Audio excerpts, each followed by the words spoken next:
Hello, everyone, and welcome back to Making the Argument. We have a very special guest with us today, a Kentucky state senator.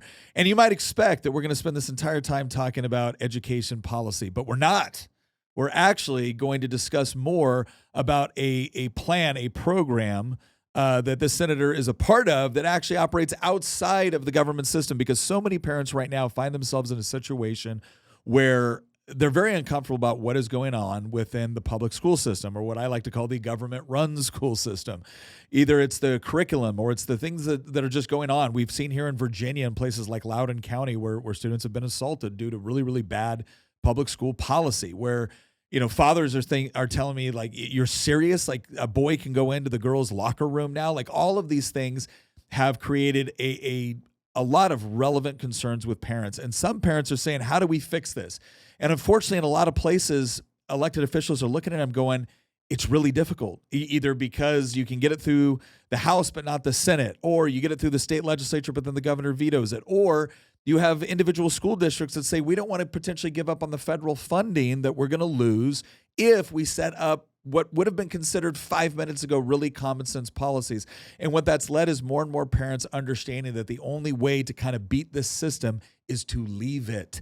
But how are you supposed to do that? A lot of parents, you got two parents working, they can't afford it, or they can't afford to have one parent stay home and homeschool. There's some legitimate concerns. And so what is so interesting about what State Senator Lindsey Titchner has been doing in Kentucky in conjunction with other parents, with other families, is they are actually setting up alternatives that do provide your child with a quality education that you can afford, that answers so many of the questions about what about curriculum, what about socialization, what about where do I start, right? They've kind of cracked the code, and they're opening up this program, they're making it available. And so, Lindsey, Senator, thank you very much for being with us today on Making the Argument. Thank you for having me on. So tell us a little bit, first and foremost, tell us a little bit about kind of where you're at, the area you represent, what got you into politics in the first place. And then I really want to spend the majority of the time really going in with this model you guys have created, because I'm just fascinated by it. Yeah, so I live in Kentucky. I'm one county north of Jefferson County, where Louisville is our largest city.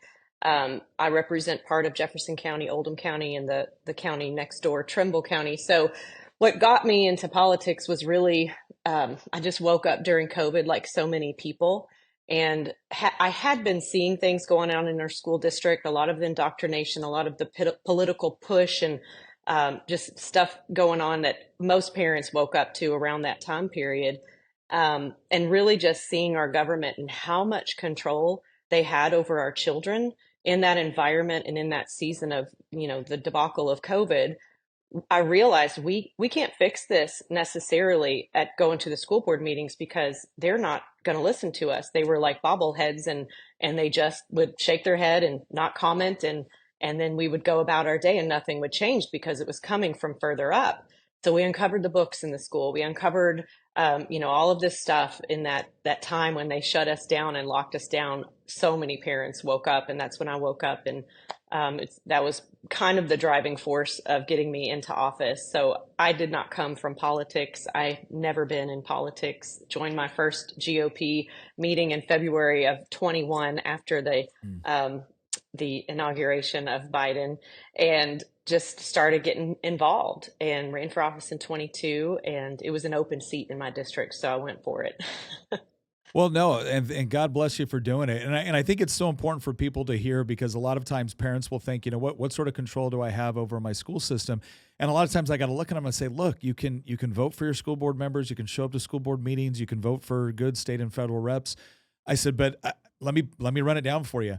I'm an elected representative who sits on the education committee for the House of Delegates. You know what that means? It means I can carry bills. It means I have one vote out of 100. And in order to get anything passed, I got to get 51 votes in the House. Then I've got to get 21 votes in the Senate. Then I got to have a governor that will sign it, right? And then I need something that's going to hold up in court in case it has legal challenges. I said, so I am probably, from our position, you're a state senator, we are orders of magnitude more powerful, right? Yeah. When it comes to this than your average parent. And yet we still got a ton of barriers that we have to be able to get through in order to affect the sort of change that parents want to see. And I know you serve on the education committee. Now, I imagine Kentucky, you probably have a little bit more favorable legislature than Yes, we we do. currently have in Virginia, but that doesn't mean you don't have battles at the gubernatorial level or at the school board level with people that don't want to lose funding. So, what was you? Because I want to make sure people understand.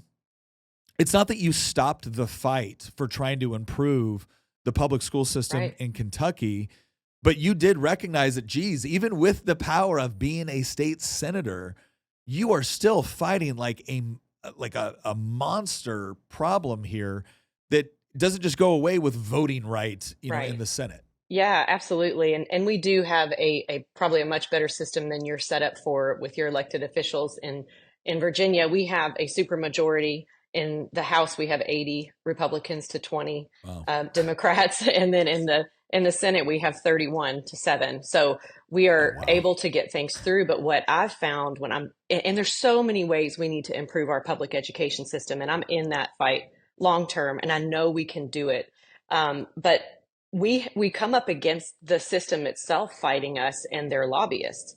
We have all these, alphabet groups that are coming in, the Kentucky Association of whatever, who are within the public school system advocating for the teachers, for the superintendents, for the administrative positions, and they're fighting what we're trying to do. And unfortunately, you see bills that are really, really good measures get killed. Last year, I passed a bill to bring cursive back. And one of the pieces I had to take out that they made me take out was that students had to be able to sign their name in cursive before they graduated. They made me Wow. take it out because it made Kentucky look bad. I said, well, it is bad. We need to stop fighting against what's obvious and what's happening right now. And let's try to get our kids to a spot where they can be successful in the world. If they ever want to purchase a home, rent an apartment, they're going to have to sign a document. How Yeah. horrible will they feel when they try to do that and they can't? Let's Well, set them and up I'll for success, but we fight it. Yeah, I'll tell you, here in Virginia, it's amazing. I actually walked out. We had a joint House and Senate bipartisan education conference, but we don't control the House or the Senate, so they set up the entire agenda for it, and it became very obvious very quickly that the part of what they were doing was conducting a show trial against the Governor Youngkin administration, Oh, because they finally set up like real accountability standards, and it took them like 2 years to go through the process of trying to get the data, get feedback from the school systems, from the superintendents. And it was amazing because one of the criteria they put in place is like, look, if you don't meet this criteria with respect to your math, with respect to your reading scores, right. you're going to be listed as deficient, so that we can analyze what the problem is, potentially allocate funds or come in with other resources in order to lift you up.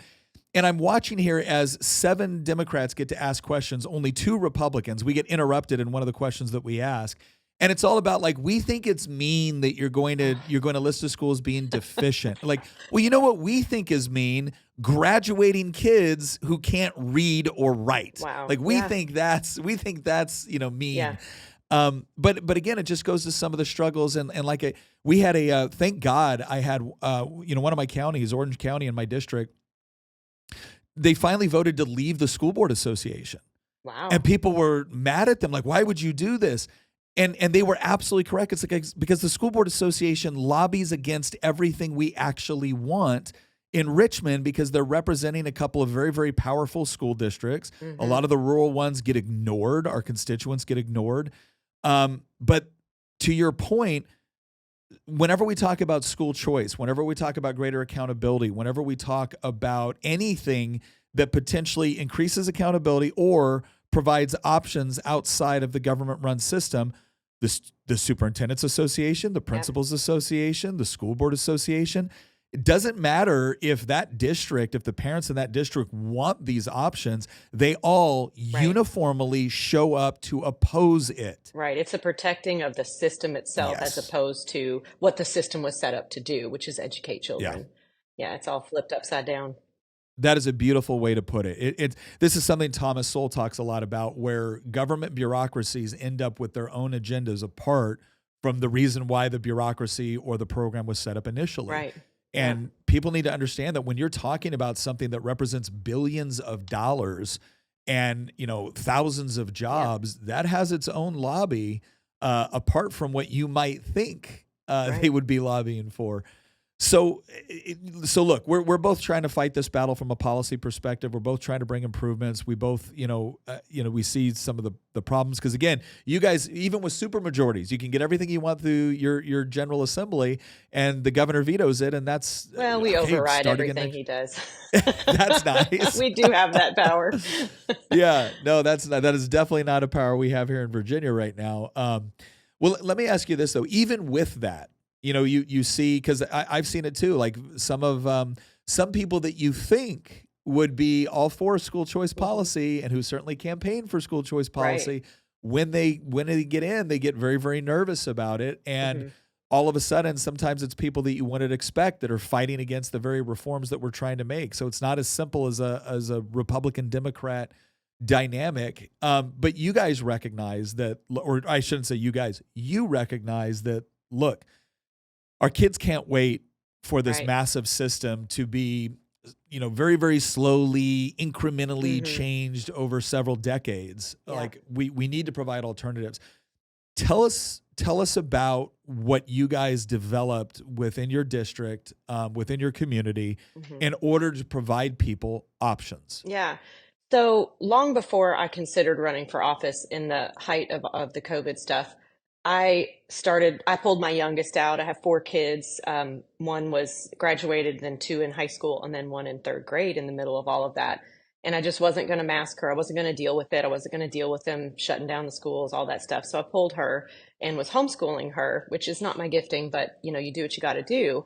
Mhm. So I started talking with other parents, like we need an alternative. And when we started to see like the vaccine mandates starting to come through our public system, we knew like this is urgent. We've got to find a way that parents can pull out of this. And so many parents were just outraged at that time of what they were doing to their children and shutting them out. So we started looking for a different alternative and formed a team after I ran for office, got our team together, and just started hashing out what we wanted this to look like and how we wanted parents to be involved. So we've created really a hybrid model. It's a 4-day model. We don't meet Mhm. the state requirements of hours. So we do require the parents to make up the difference of that. So it's kind of a hybrid co-op homeschool. We Right. operate heavily on volunteers because when we finally found our location, it was at our church, and our pastor does not want to charge tuition because he feels like Mhm. this should be a mission of the church to reach our communities and to reach the next generation, because we have given this authority over to the government schools to essentially raise our kids 8 hours a day, 5 days a week, being told that there is no God, there is no truth. So we send them in knowing that that's what's going on. Now we know, like we can't deny it, and it's been totally obvious. The veil came down in the last 4 years of what's happening inside of our public schools. And not to say there aren't great public school people Sure. inside the system. There absolutely are, and they're making a difference in their positions. And I love that they're there.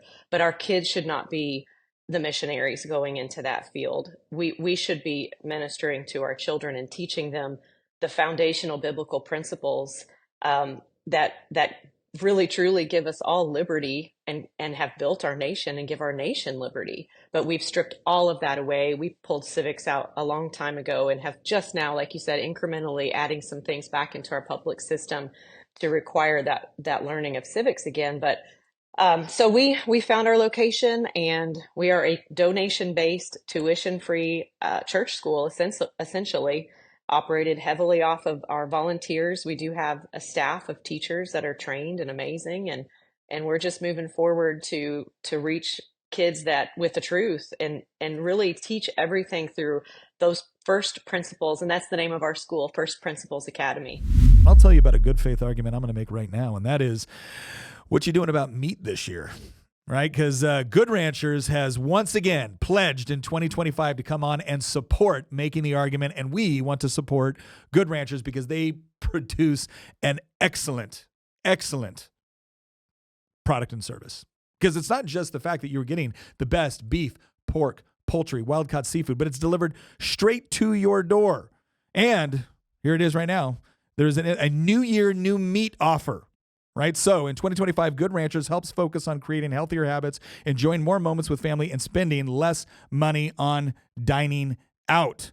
So if you go ahead and you use the promo code, you're going to get some access to some pretty good deals over there on Good Ranchers. But I need you to go over to goodranchers.com. Use promo code Nick and go take a look at some of the offers. I know I sent Good Ranchers to family, like actually paid for it. Sent Good Ranchers to family for Christmas. We had a ton of it. Like we're like living on this stuff right now. I love being completely squared away as far as meat is concerned because I'm on carnivore. So. That's right. That's right. She is totally squared away on meat. So goodranchers.com, promo code Nick. Go check out the awesome deals that they're going to have for the new year. You're going to be really excited about that. Again, it's the best American-raised beef, pork, poultry, wild-caught seafood delivered directly to your door. Plus, you get to support a great company with great people who are also supporting us, and that's something we certainly appreciate. So let me ask you this, because I've had people before when you mentioned civics. I've had people before say, well, we need to put civics and basic economics back into high school, and I said, okay, fine, we can do that, but the problem is that if your civics and your basic economics are going to be taught by a teacher that went through a 4 to 6 year degree program where they were being taught critical pedagogy at University of Pennsylvania.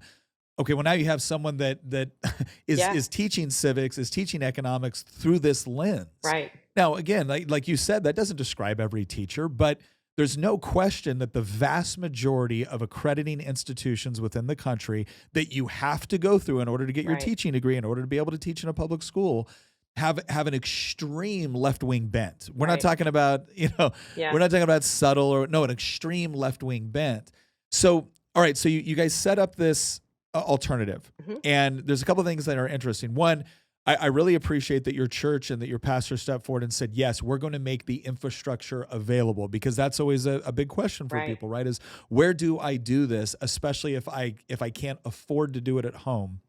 You also do it 4 days a week. So is that a 6-hour day? What does that look like? It's a full regular school day. So full regular school day. Yep, Okay. 7:30 to 3:30. So now a parent 8 to 3:30. Okay, so now a parent that's in that situation that school is not just about educating their children, it's also about providing them a place to go while they're at work. Sure. Right? So that is one of the hindrances to be able to take your kids out of the school system. So you guys answer that at least 4 days out of the week, which is doable. That's manageable. Yeah, for we do have a folks. fifth day. That is we call it our Flex Friday, and that's where we offer different classes of. Eventually, we're developing that program for home ec and animal husbandry, and just different things that we want to teach our children, that some things that have been lost over through our education system. Well, let me ask you this. So, and the pastor has said that he didn't want to charge tuition, which I find that interesting, right? Like, there's a part of me that thinks, okay, good, this is something where the church is taking on a responsibility, where I assume you're looking at it as kind of a ministry where, again, the church is assuming its responsibility to help come alongside parents in order to provide education. By the same token, you could also say, well, biblically, hey, the workers are worth their wages, right? We still need to pay teachers, and people value what they pay for. So I know this is a relatively new program.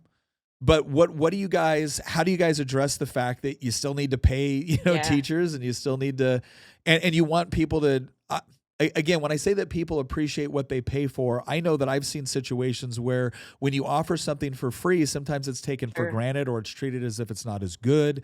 Whereas if you make somebody have a little bit of skin in the game, they value it more. So how do you guys kind of negotiate that? Yeah, absolutely. And just to give you a little history of my background, my husband and I were missionaries in the Dominican Republic, and we learned that lesson very quickly. We went in to do water purification, health and hygiene, and we would find if we'd go back to check on a system, it would be sitting there with frogs in it. And we asked what happened.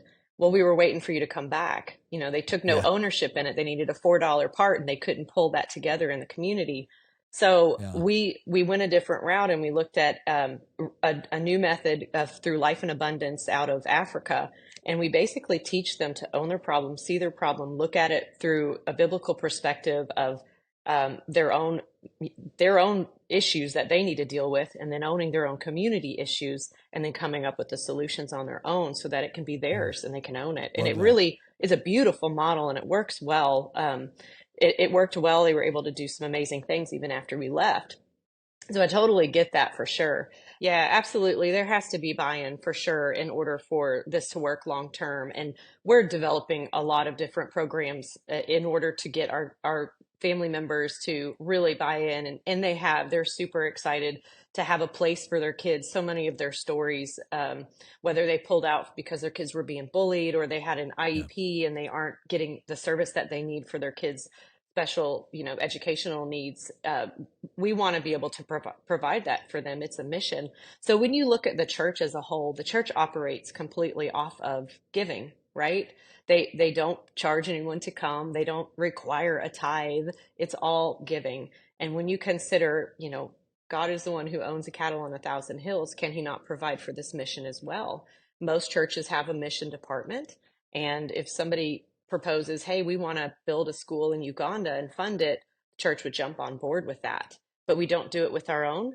Why is that? Yeah. Oh So when you gosh, look that's at it great. from that perspective and you think we don't charge for youth group, we don't charge for these things for people to come and be plugged into the church. How about the church takes this on as its own, this new arm of their missions, that these are the children of their future communities.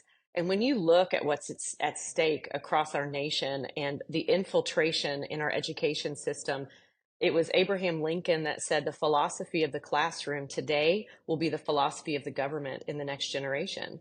Look where Mhm. we are.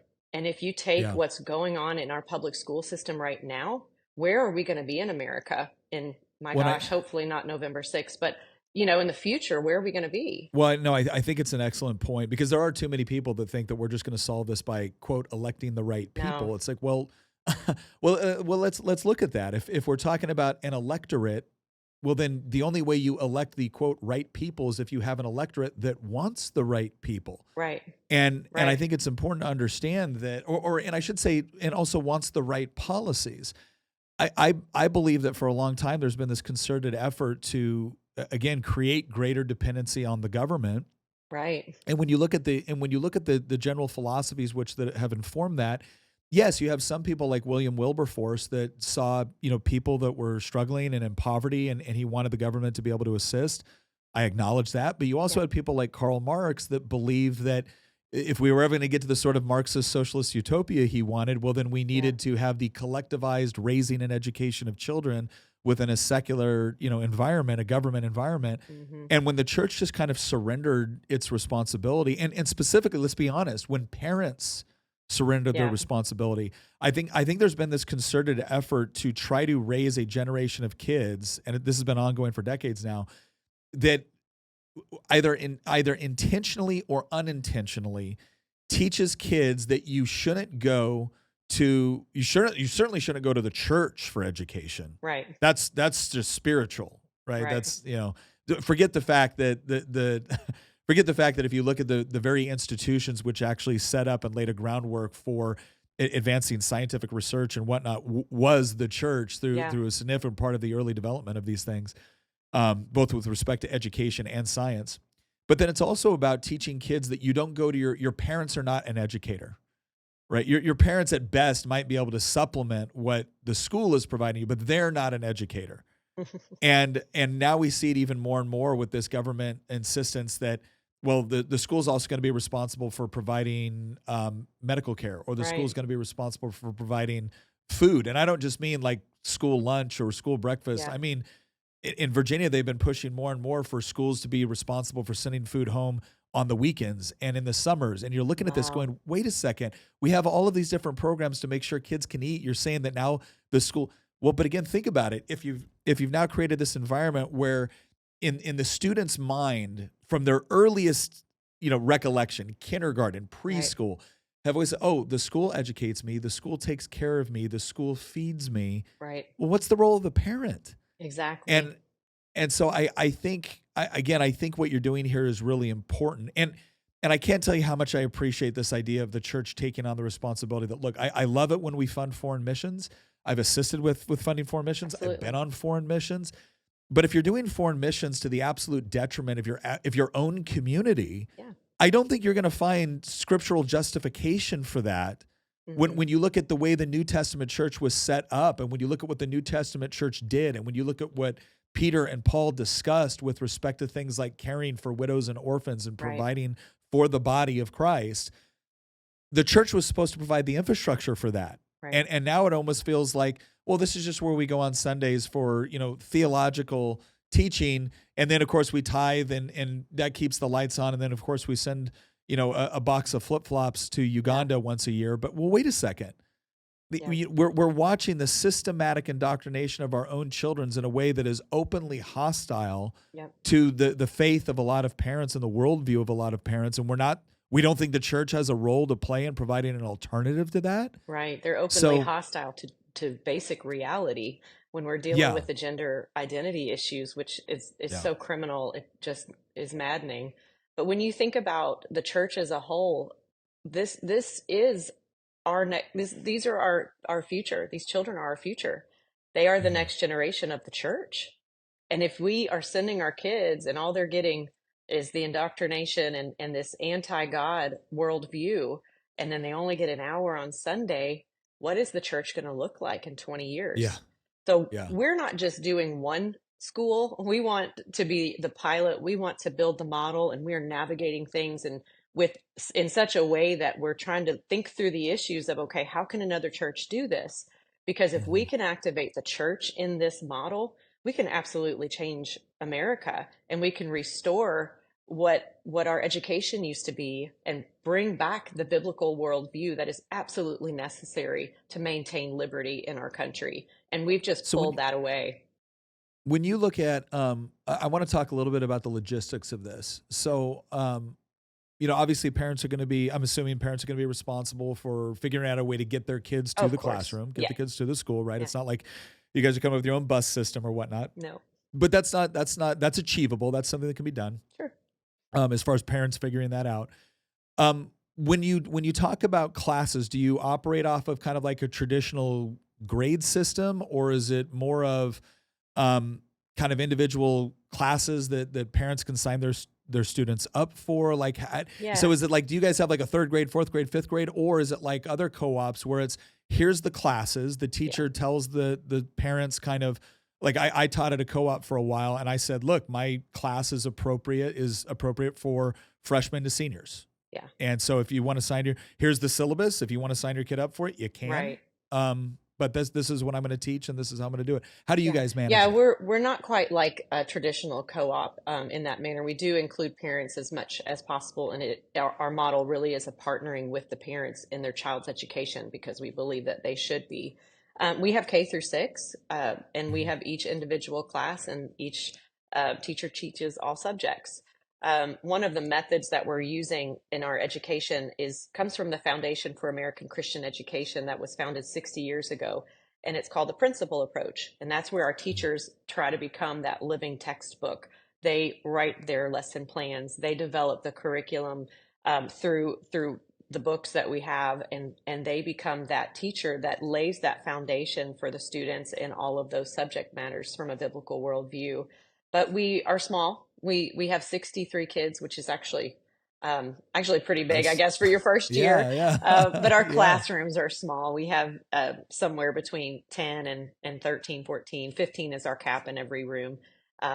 So we try to keep it manageable. The traditional model of school is just too many kids. 25, 30 kids in a classroom is really chaos, and you can't really service those kids well, at least not one teacher. So, but we do involve parents in our education process. We involve them to help us create the curriculum for our Flex Fridays, which is, again, just different, kind of the co-op model where if they have a skill, they can come and teach that to the students there on Fridays. Yeah, no, I thought it was, I know I enjoyed, I taught at a co-op for 2 years. And the first year I taught Christian apologetics. The second year I taught Christian apologetics, economics, and civics. And it was interesting for the students too, because like I would be doing remote classes sometimes with them where I'm in the General Assembly, right? Like I'm going through and I'm explaining the legislative process.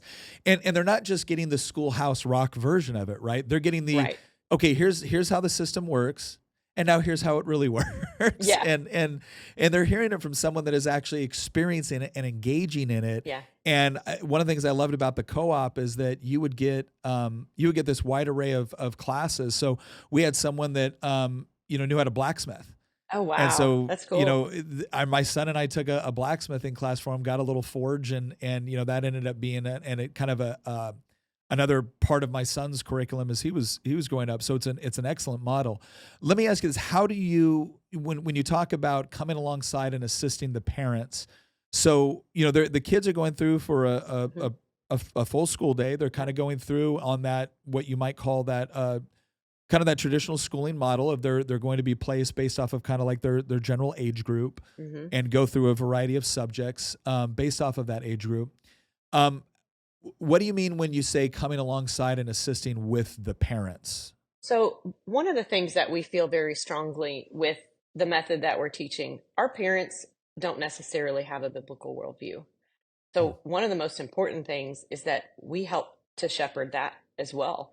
So, on Sundays, we have a couple of groups that meet that are teaching through a biblical worldview that has we've been able to grab from the Foundation for American Christian Education tools that they have and resources. One of the first books that we went through was the Bible and the Constitution.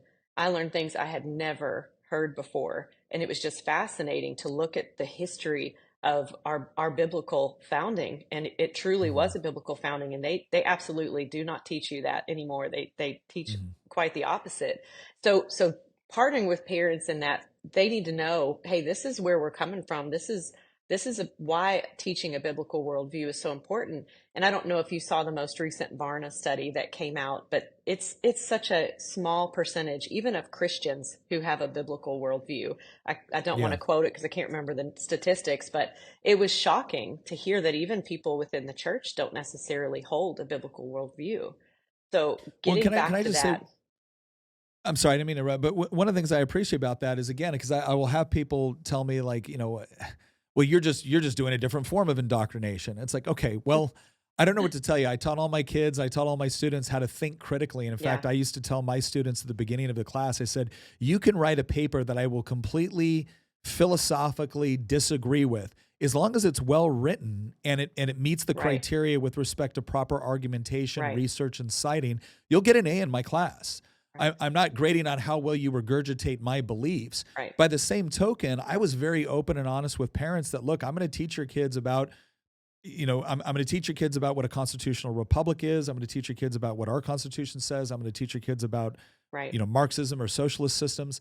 And I am biased. I do not think Marx got it right. I don't think the socialist system got it right, but I'm still going to try to provide an honest yeah, interpretation of what their beliefs were. Um, Now, if you don't like that, you do not have to sign your kid up for my class. You can pull your kid from my class. Like this was one of the things that was so right, different about the government school model was you're asking to be here. I'm being honest with you about what I'm going to teach. If you like that perspective, great. And if you don't, hey yeah, man, no hard feelings. I'm certainly not going to arrest you for truancy if you don't right, send your kids to my class.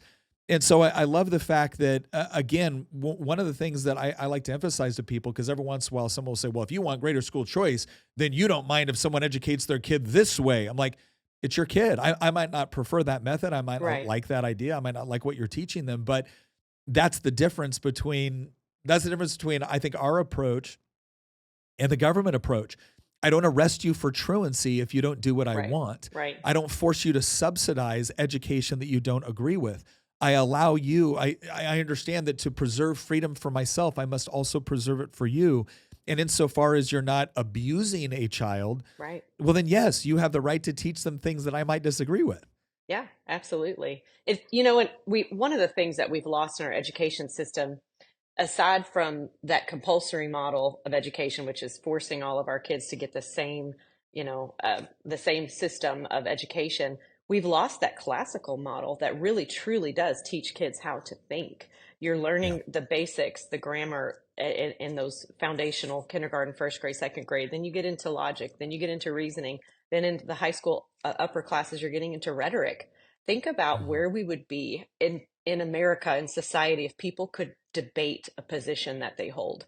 We've lost Yeah. that. We've stopped teaching children to think through a process with logic and with reasoning and then be able to stand on their own and debate it.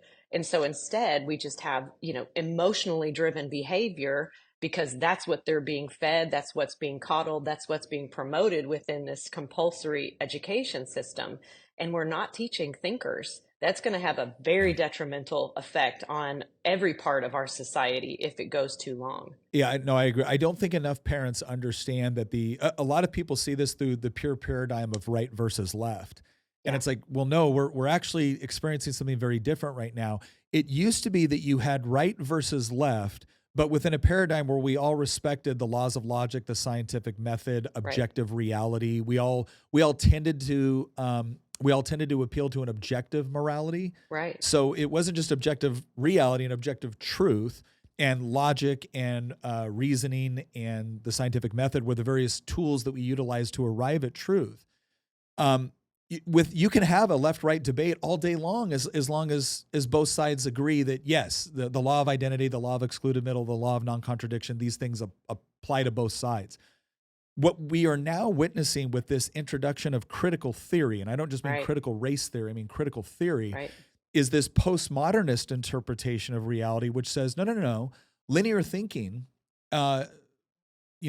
critical thinking, that is no longer the tool that all of us utilize. In fact, the critical thinking can be, we saw this in the Smithsonian where they described it as an attribute of whiteness. Linear thinking was an attribute of whiteness. And we see the elevation, you see this within critical theory teaching, where the elevation of lived experience or the narrative of the oppressed has to take precedence over what they kind of what they characterize as this system of thought that was set up either by the patriarchy or the oppressors in order to benefit the dominating class within a society. Yeah. Well, the problem with that is that if quote lived experience, which again, it's not everyone's lived experience, it's the lived experience of the oppressor, or of the oppressed. Of the oppressed, right.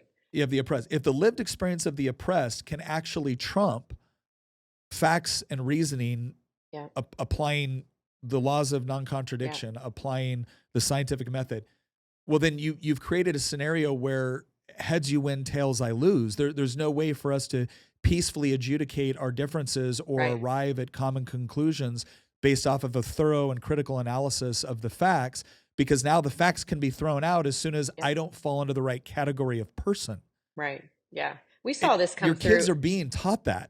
Absolutely. And you and I were probably the test subjects back in the day when truth really was being questioned. Like, could it, is truth relative? I remember taking a philosophy class and having to write a question or a paper on that. But when you start to go down that road of relative truth, everything becomes shaky. And you see that in this whole paradigm of who's the oppressed, who's the oppressor, and they all eventually, the whole system all ends up eating its own, which is really quite funny because they don't have any foundation of truth at the base of it. So there's always a new target who's going to be, the person that's oppressing that they can go after. And it's just an incredibly unstable system. We're dealing with that in Kentucky, trying to get the DEI junk out of our institutions, our upper post-secondary. And it's so funny because we came after it last session. We weren't able to pass the bill, unfortunately.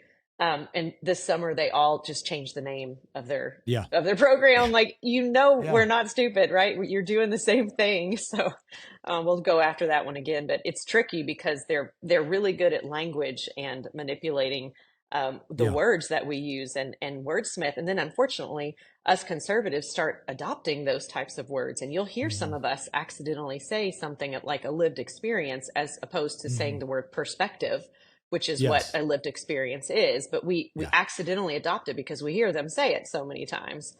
So it's a tricky thing to target and go after, but we'll keep doing our best to get it. I appreciate all the time you've given us. Let me kind of wrap this up because I want people to understand that one of the most incredible things that you guys are doing is coming up with a replicatable model. Yeah.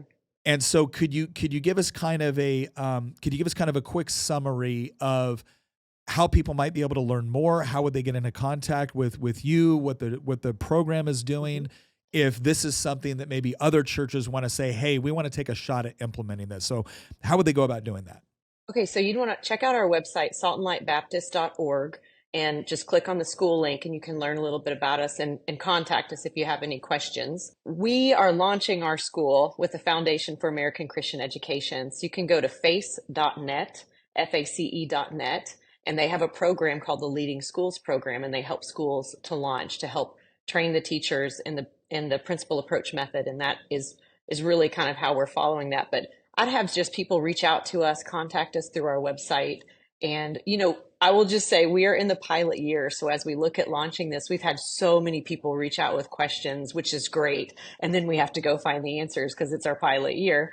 But I think there is a desire, there's a movement for families and churches that are waking up and realizing we've got to take this back. We've got to take this on. And that might look different for every church. We may create a model that they take pieces of and use, and other pieces they don't use. And that's totally fine. It'll make it work for your community. But one thing that I will say, I've seen other church models where they're just providing education for their own students and their own members of their church. We are a model where we're open to the public. We want to affect and change our community and be outside of the walls of our church, which means we have to reach out and bring people outside into our church and into our school.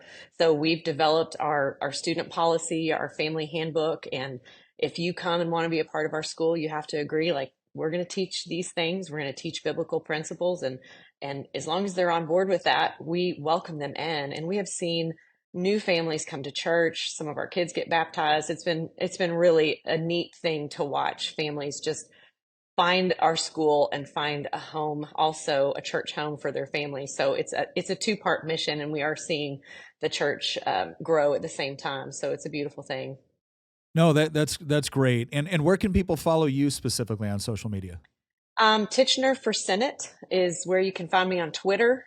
Just Google my name, and I tell you, take everything you see with a grain of salt because there's a lot of people who don't like me. my audience has definitely seen my detractors as well. I have some very, very loyal trolls on my pages, but well, listen, Senator Lindsey, thank you very much for taking the time for explaining kind of this model. I hope people will go over and follow Senator Titchner, and also take a look at the school and this model. Look, part of this whole issue starts with people just recognizing that there are so many more resources out there than they think are available. There's other people that have asked the same questions that you are asking, and they've come up with solutions. Now, maybe some of their solutions work for you. Maybe some of them don't. The beautiful thing about all of this is you get to pick and choose the things that work for you specifically and come up with a model that works for you, works for your family, works for your community. But let's come alongside. Let's help the people that are already doing this. Let's develop these best practices that we can implement anyways.